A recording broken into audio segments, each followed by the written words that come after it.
Hey my lovelies, and welcome back to my channel on episode 26 of Not So Human. And this was supposed to go out last week, but I decided to take a little bit of a break for a week just because I was getting a bit of the feeling that I had to put content out and not taking time for myself to feel in a better mental health space. I am feeling better now. I am really excited to make content. So I'm really happy that I took the break so I can make content for you lovelies that you lovelies enjoy. I was also waiting for some of my mods to be updated with the latest update, which is where we have the pack selection, the option to toggle off ailments. I haven't updated my game yet because I'm still waiting for several mods. Also, I've seen online that the pack selection option can break saves, which I'm really scared of losing some of my saves. So that's a little bit of the update about the past week, which is why I took a break and why I am not updating my game for now. But we are back with our beautiful girl Selene, and she has a few updates for you lovelies. So first of all, it is the triplets' birthday, so they're all in their very lovely outfits. And we are gonna have them blow out the candles. Also, we have all of the Sims coming over. Normally, we do have a party on the weekend. Instead, I decided to make it one day later so we could actually combine it with the triplets' birthdays. Then, off camera, a lot has happened, of which you can see some of the things here already. So, first of all, we got another sugar skull. I had her try to get one, and we actually got one of the our number 6, so it's actually Kevin that we got. Then Kieran has been working on his magic, on his spellcaster background, and he learned his first potion, so that happened. She has also been doing a lot of scavenging. She's been also working on her aspirations, so again, this has been reset, which will hopefully be ticked off soon, but she did get the final Be a Good Werewolf ambassador. She pacified a wolf that she had some issues with. So John, a few episodes back, she got in a fight with him. They had a very negative relationship, and she has now been trying, as part of being in the Moonwood Collective, she's been trying to build up a better relationship with him. So you can see that it's now less in the red, and she actually pacified him, which got her into the last part. So the only thing she now needs to do for her aspiration is to become the alpha of the Moonwood Collective. So that put her actually in a veteran werewolf. So she has experienced most of what werewolf life has to offer, but there's always room to learn. She has a new temperament that affects how she navigates the world and what causes fury to bubble over. And she can get some new abilities. So basically, she got direct with guilt. Sometimes the weight of this werewolf curse is too much to bear. Not only do these Sims gain extra fury while sad, they also might feel a silver of remorse for their actions. I do feel this is fitting with her. Like she never wants to be a werewolf. Like we've known this for a while, that she always wanted to be a spellcaster, and she's trying to find the Mooncasters for this. So her being a werewolf, she feels that the weight of the curse is getting more and more to her. She's growing in her powers, she's growing in her knowledge of werewolves, but she just feels like this is not for her, and that she does not want to stay this way, and that's kind of wrecking her. We do have a new ability point with the veteran level, so we can actually get the Vicious Howl, the Hunting Party, which I think would be suiting for her, Lunar Resistance, where she won't have an effect of the full moon, Tunneler, where she can dig tunnels, or Primal Instincts. I've been thinking about what the one is that she could get, and in terms of the dormant abilities, you can have the werewolf mentorship if you unlock by running practice howling, share wolf experience, or pack mentor as a veteran wolf.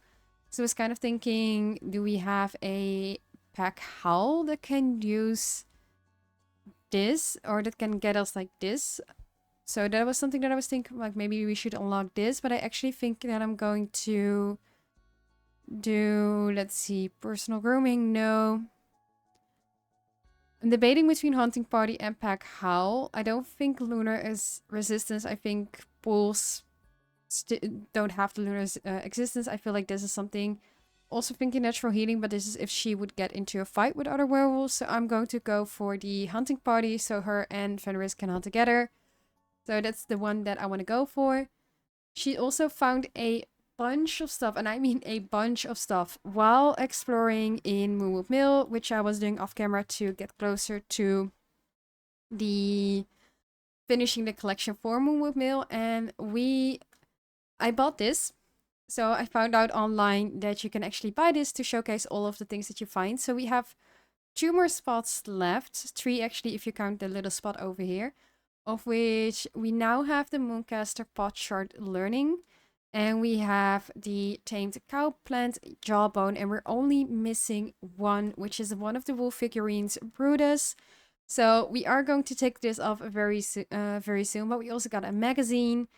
We got another book called An Insider's Guide to Being a Werewolf. We got then the cowplant skulls. We got a pot shard. It is the triplets' birthday, so that's also what happened. And then we got some double stuff that we already had. As well as we got the Diary of Gregorius Landovik. So that's something that I think she definitely wants to learn and to read, since she's learning more about the Mooncasters, and Gregorius Landovik being one of the Mooncasters, she hopes that she gets some first-hand knowledge from him. Then the triplets also got a bunch of milestones unlocked. I did do a lot of time with them before their birthdays to give them a little bit of a better start as a toddler. So Alaric learned to roll over to Tommy, Phelan learned to roll over to Tommy, and Lycan rolled over to his back. Then Selene also mastered gemology level 10, so she has now maxed out that skill, which is something that I want to do throughout this series. And Phelan learned how to sit up. So a bunch of things happened off camera, which definitely has an impact on our girl's life. Like her 3 baby pups are aging up. She is getting more and more into her knowledge. She found some stuff that might actually help. So for now, she is gonna focus on just celebrating the birthday. So let's get right into it if we have a good cake. So Fenris made a poor quality hamburger cake. Well, that's not something we're gonna give to our babies. So I know that you think you have impeccable taste, but since you need to get your cooking level up, make sure that you actually bake a cake that is good for the kids. So cakes and cheesecakes. I went with the hamburger cake because I was thinking first chocolate, but dogs cannot have chocolate. So I was thinking like maybe it's the same for wolves. So let's make a hamburger cake since they're babies and it says vegetarian safe, but we're gonna say that it's an actual hamburger that Fenris made in the form of a cake for the little wolf pups to get some meat in.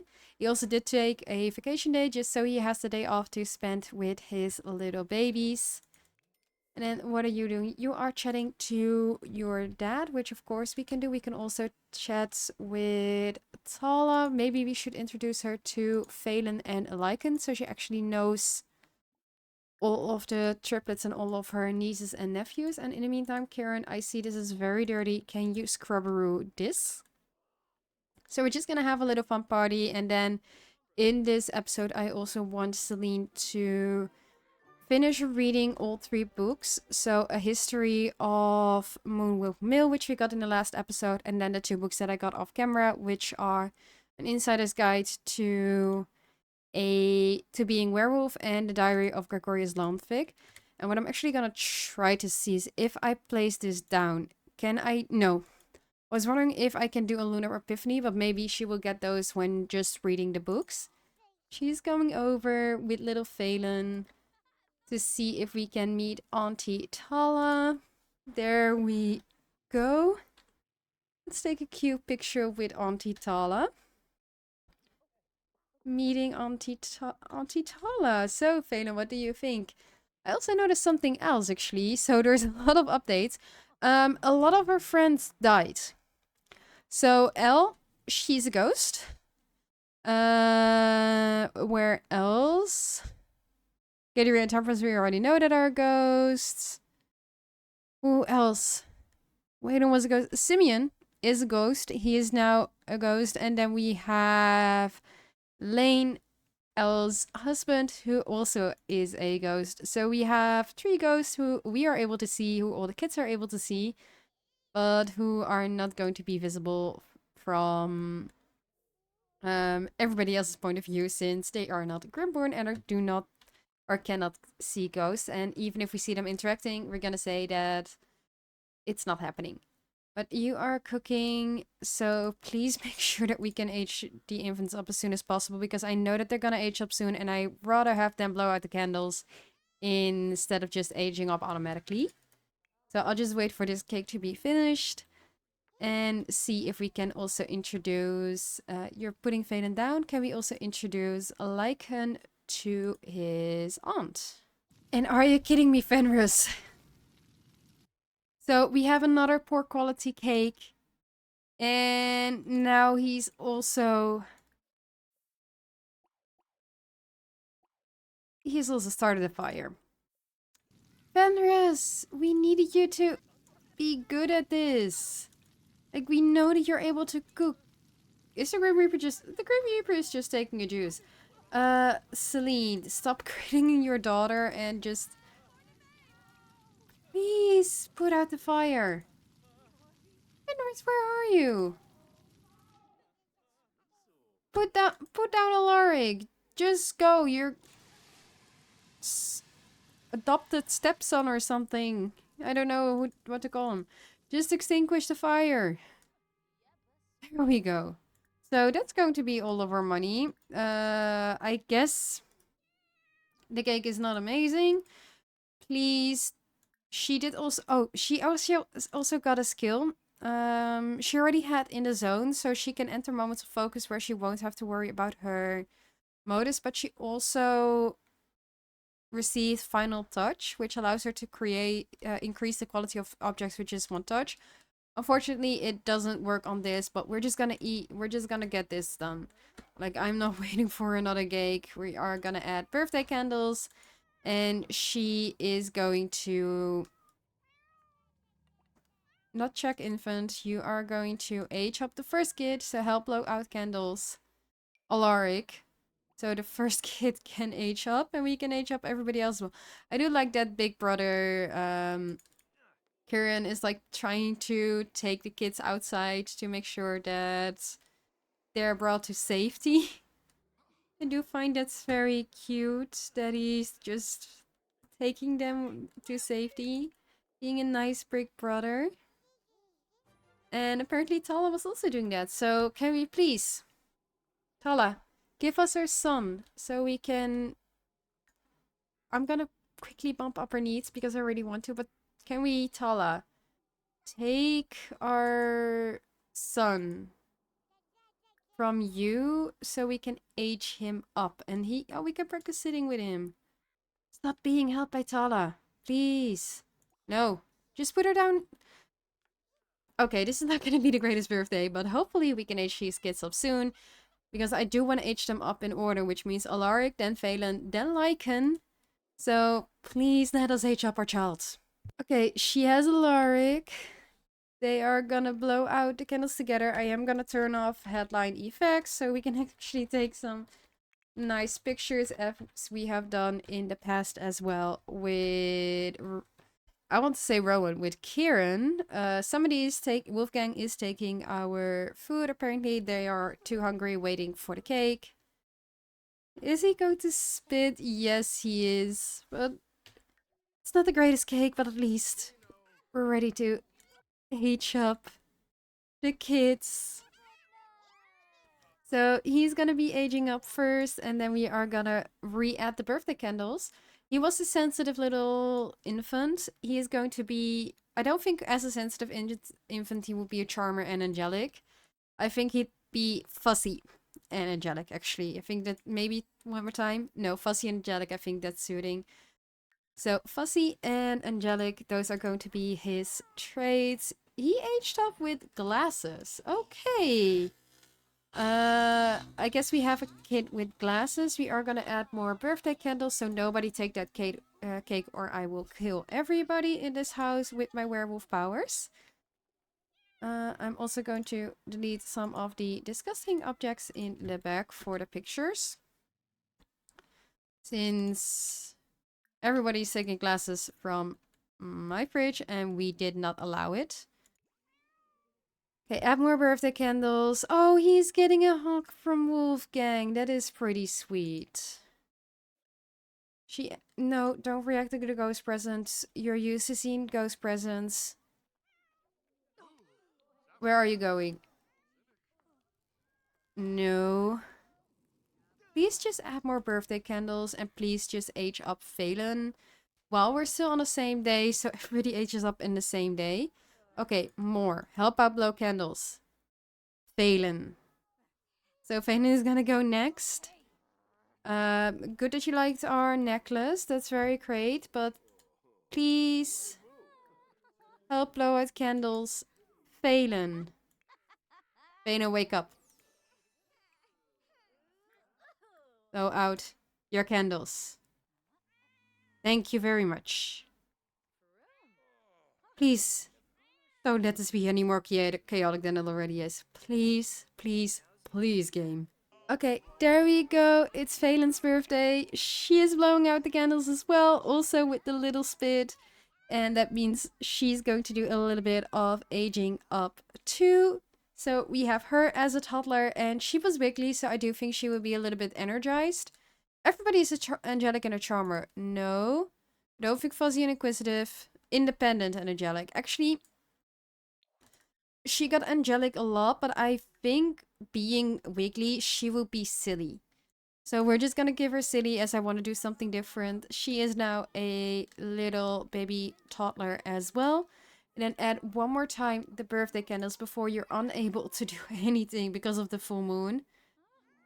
And make sure that Lycan, who is also asleep off to Dreamland, is going to be aged up as well. So help blow out candles, Lycan, so I can give them a makeover. And we can finish up the rest of the birthday, which is play music instrument for an hour, aka the pipe organ, and make sure that everybody has some cake to eat. So one more kid, Lycan, please go.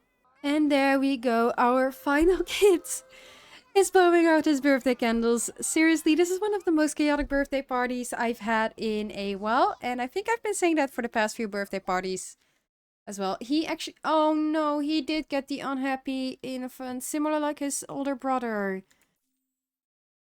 He is... Okay, he's different. He's a charmer and inquisitive. I'm fully fine with him being as a sunny kid.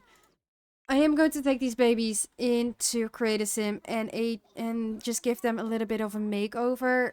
But poor baby. And both of the twin boys, or the triplet boys, aged up with glasses. So I think wolves wouldn't have bad vision, so I might not give it to them, but I will debate whether I give them. But for now, I'm just gonna take these babies into Create a Sim, give them a makeover, and continue the rest of this party. Alright, so this is Alaric. He's looking so adorable. I did give him a similar hairstyle from the creator that I initially gave Lycan's infant stage, or gave to Lycan's infant stage. Just because I think like this in terms of hair color suits their dad's hair color. And I didn't have a lot of options for baby boys or for baby toddler, boy toddlers. I cannot talk that was really like suiting that hair color. I have a lot more options here and I think he looks so adorable. I stuck with the blue color theme for him. Then for Valen I gave her red, and Lycan I gave brown. So this is his first outfit. Then we have his second everyday outfit. And I do think here it's a little bit of an influence of both Fenris and Selene. So you can definitely see like some outfits are a little bit more relaxed and some outfits are a little bit more out there. Then we have his formal, which I don't think we will see. His sleepwear, his party wear with a little happy shirt, his swimwear, hot weather wear, and then his cold weather wear with a little beanie. Then for Valen, I think here Selene would go all out trying to make her little girl as pretty as possible. just because she didn't always have that feel throughout her childhood. So she wants to basically put her own thoughts onto her daughter.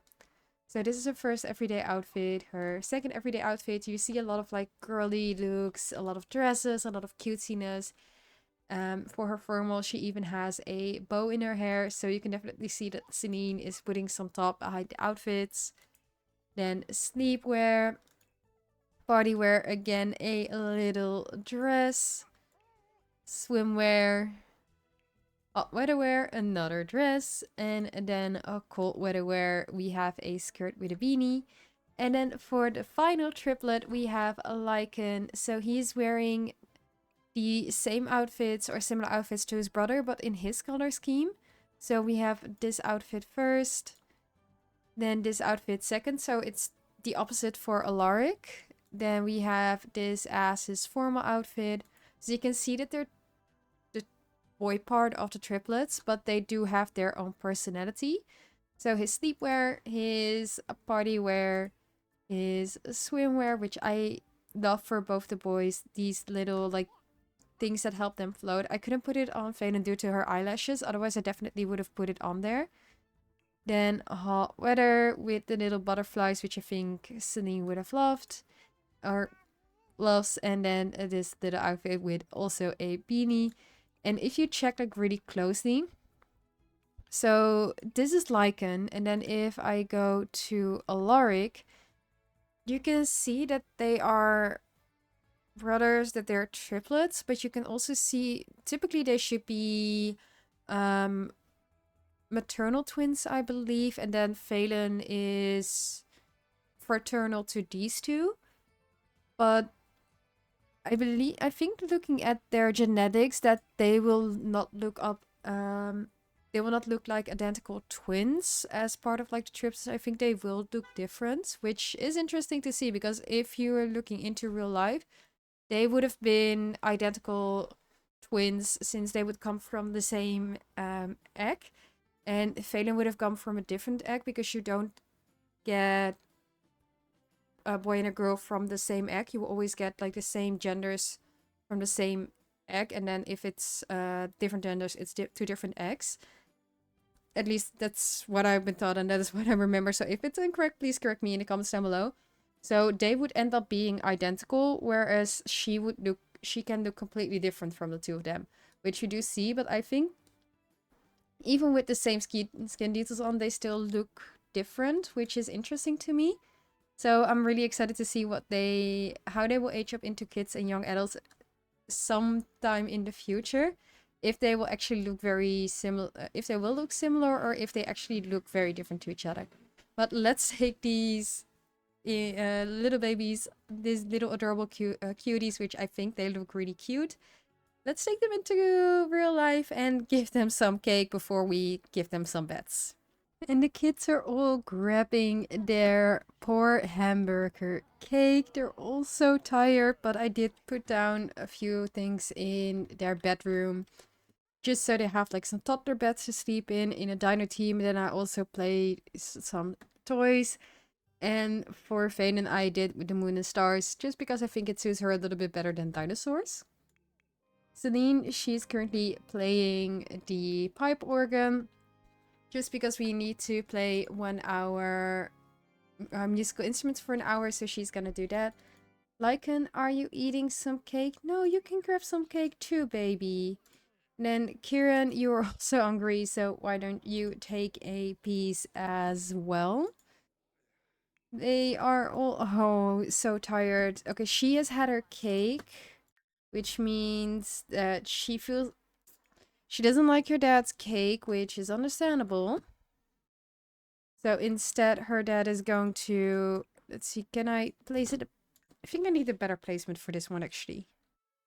I can still use this, but then place it maybe a little bit further back. Okay, potty train Phelan. And I'm just going to bump up this for you.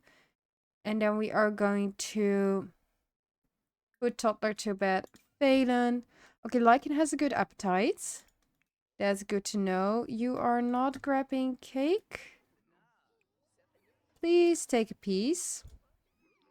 We got another fishing book. We got a freezer bony.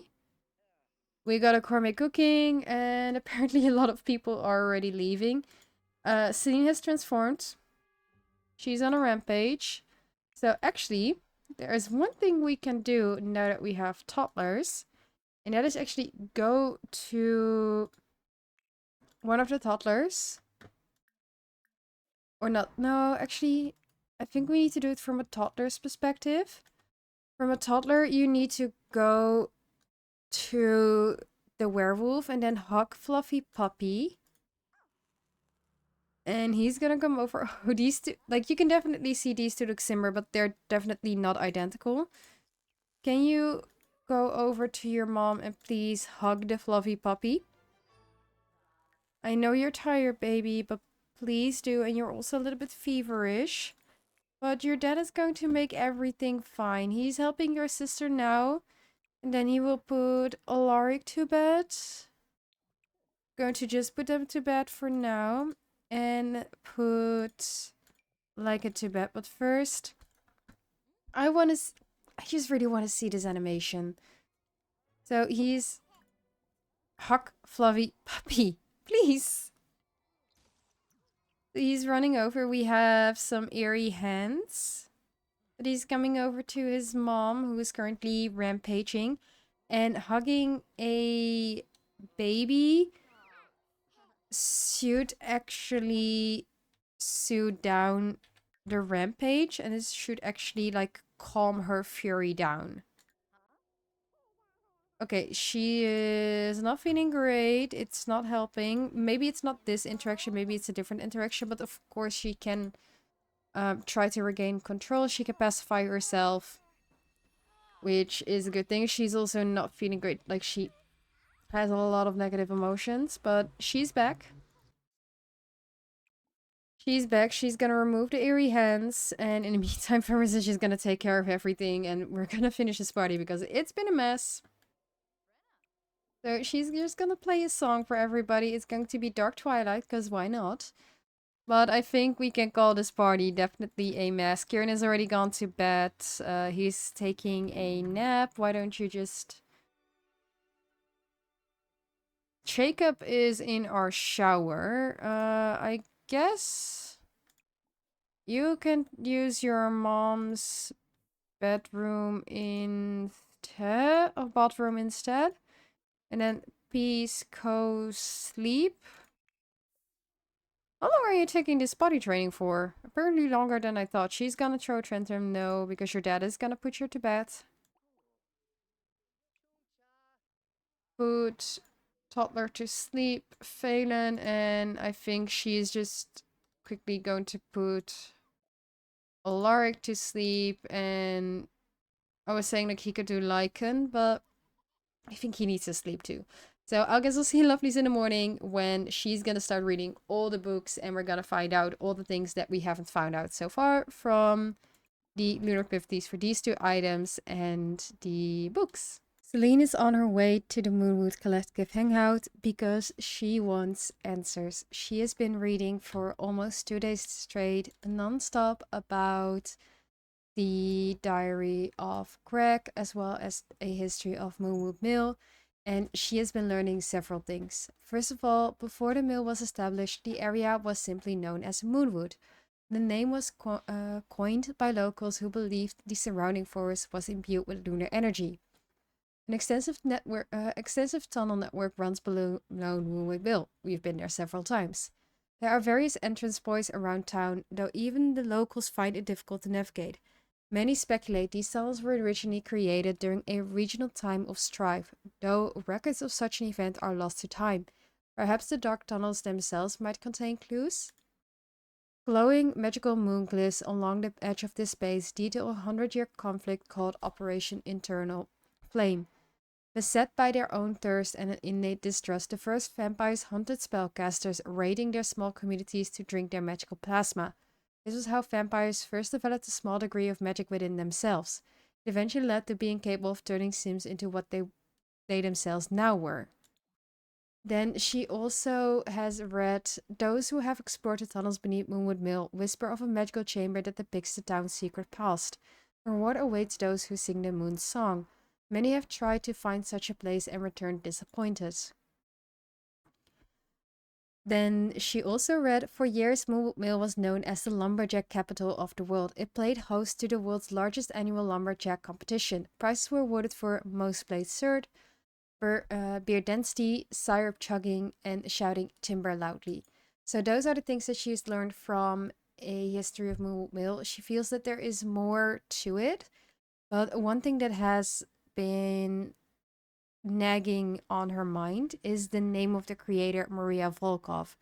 And she didn't initially put it together, but Volkov is not only the name of Christopher while he goes by Mendoza now, she knows that his original name is Volkov and it's the name that Jacob still has. So she is just wondering whether they are related to Maria, whether they can tell her more about the history and maybe even about the Mooncasters, as Maria Volkov, she does remember for her studies, is one of the original Mooncasters who went to Moonwood Mill and became a werewolf. She's also been reading the diary of Gregorius Lonvik, and she has learned several things about it. First of all, she has learned that he always known that Evelina's heart belongs to the night sky. I've known it since the day that we met in Glimmerbrook. So they were spellcasters. They originally met in Glimmerbrook. I wooed her with the poetry of the stars and moon. How ironic to think of those days now with what we've become, our very forms entwined with the moon itself. So this is written when he was already a werewolf. Perhaps fate knew, even if we did not, that we were destined to be together. There must be something magical about fate. It does seem to bind all things. So she's also read that Brutus, Gregorius' familiar, the only one that we don't have the figurine of, is growing older. Before Greg's transformation, when he was like any other spellcaster, Brutus was his familiar. Though that particular connection is lost now, we still share kinship in the moon itself. In our sharp fangs, our fighting prowess, in a way he has become my brother, and I'm already wary of how it will feel to watch him slow down. So all of the familiars we know that they did pass away at some point, which makes sense. But for some reason, werewolves didn't. Or at least it does seem that this werewolf stayed a little bit older than was a little bit older than his familiar. So she's also had a lunar epiphany, which said John and Maria Volkov, are interested in a cure. So there is a cure for being a werewolf. Not for themselves, they'll be quick to tell you, but for others who might not wish this cure upon themselves or their loved ones. So she can take the cure if she wants to. We've been researching as a group and theorized that a mixture of wolfsbane and moon petal might do the trick, which we have both. The problem is the rarity of moon petal makes experimentation slow and failure discouraging. I'll admit only here, dear unknown reader, I have considered taking the cure. It would allow me more time with Evelina, and yet we would lose access to our bond for she's my fated mate. So Gregorius and Evelina, they were fated mates. What would become of that connection were I to transform back and never be beast again? There must be another way. All right. Then she also read about the vampire uprising, which was one of several, but this is actually the first vampire uprising, and the last one is where she lost her mother. So this is something that she wants to know more about. And it says that after the vampire uprising, every one of us spellcasters grew increasingly desperate. One group tried to create a spell that could simultaneously cure every vampire in existence, which was piquing her ears. A single spell to end the conflict. Of course, they were blinded by Ubri and hurried by desperation. The spell was too powerful for the group to handle. It caused a massive fracture in the fabric of the realm itself. So, if she wanted to cure every vampire of vampirism, she not only need a larger group of spellcasters, which she's not at the moment, but she would also need so much power that it would tear worlds apart. So what it did with the realm of magic, which in her case, she's thinking, even if that was capable, I don't want to hurt innocents. So I might need to find another way to stop the vampires. Then she's also read again about the operational Eternal Flame, beset by their own interest and an innate distrust. The first vampires. Oh, this is something that she already read in similar in A History of Moonwood Mill. And then she's reading this thing again. I wrote today with a heavy heart. My closest confidant and most daring friend, Kia, has left this planet. It was a cow plant, which you already know from the Lunar Epiphanies. But now we have confirmation. Those blasted abominations of the Mooncasters. In certain hands, magic can do beautiful things. In others, it can create some of the galaxy's greatest monsters. Cowplants, vampires, and perhaps some would say us. The werewolves belong on that list. I know John and Maria would adamantly disagree. Then she's also read that Evelina has forgotten to care for herself yet again while Greg was rampaging. So how long was she gone? I can't even recall. The telescope will be her undoing. She becomes so transfixed by its mysteries and neglects everything else, herself included. I must hasten my efforts to control these transformations. My beloved wife needs me to be with her. And then more about his rampages. Today I broke a few doors during a rampage and somehow even destroys Evelina's telescope. Once I transformed back to myself, I could see how distraught she was. I took the wood from a broken door and repaired the telescope's leg. I'm no woodworker, but my dear told me she liked it better this way. I'm often reminded what a lovely woman she is. I'm so fortunate. And then the final thing that she's read is today Evelina and I discovered that some of the fish in Moonwood Steak had been changed by the Overload, the very same ones that caused her transformations. She was so proud to name the new species the Luna fish. We celebrated with a fish roast. I do believe some sort of magical energy still persists within them. I felt energized, with my body feeling younger than it was for quite some time as I moved throughout this town. Remarkably, truly. So she has learned that some of the energy from the spell that transformed them into werewolves is in the lake, which she's learned before, but it also impacted the fish and caused the moon petals to glow. What she's also learned is she just wants to know more, but in her mind, Gregorius Lomvik, she finds it hard to say. She's been shorting it down to Greg, which in her opinion does make her feel like it's similar to the Greg that bit her.